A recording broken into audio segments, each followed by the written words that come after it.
మీకు అంటే ఇండస్ట్రీలో ఒక బంచ్ ఆఫ్ ఆడియన్స్ ఎలాగ ఉన్నారో మీకు ఒక ఫ్రెండ్ నెక్స్ట్ డోర్ అంటే ఎవరున్నారు సందీప్? వెంటనే ఇమీడియట్గా అడ్రస్ చేయొచ్చు, ఏ ప్రాబ్లం అయినా సరే షేర్ చేయొచ్చు అనే. శ్వాస్ సునాల్ ఇద్దరు చేస్తానే స్టార్ట్. అదే అదే సందీప్ సందీప్ ఓకే. ఇప్పుడు ఇండస్ట్రీలో రైటర్స్ అనేది వింగ్ చాలా తగ్గిపోయింది. అవునవును. అంటే దాని ఇంపాక్టే ఒక డైరెక్టర్ మళ్ళీ కథను రెడీ చేసుకోవాలనుకున్న 2-3 ఇయర్స్ పడుతుంది. అంతకుముందు ఆ పని ఒక బంచ్ ఆఫ్ రైటర్స్ చేసేవాళ్ళు, కరెక్ట్. డైరెక్టర్ చేసేవాడు. కానీ ఇప్పుడు సినారియో మారిపోయింది. కథా మాటలు, స్క్రీన్ ప్లే, డైరెక్షన్ అని వేసుకోవటం అనేది మోస్ట్ కామన్ అయిపోయింది ఏ డైరెక్టర్కైనా.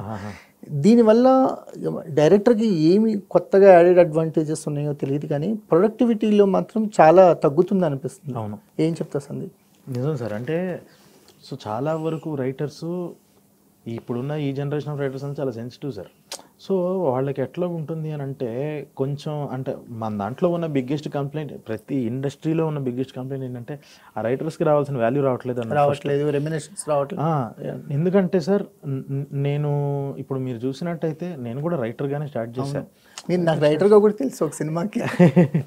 సో అలాగా చేసి రావట్లేదు, మనకి ఆ గుర్తింపు రావట్లేదు అది అని అన్నప్పుడు there will be one triggering point. ఆ ట్రిగరింగ్ పాయింట్ వచ్చిన ఓకే నేనే చేసుకుంటా, ఇంక వీళ్ళు ఎలాగో నాకు ఇక్కడ వాల్యూ ఇవ్వట్లేదు అన్న ఫీల్ వచ్చి అయిన వాళ్ళే చాలామంది ఈగోతో అయిన వాళ్ళే ఉన్నారు.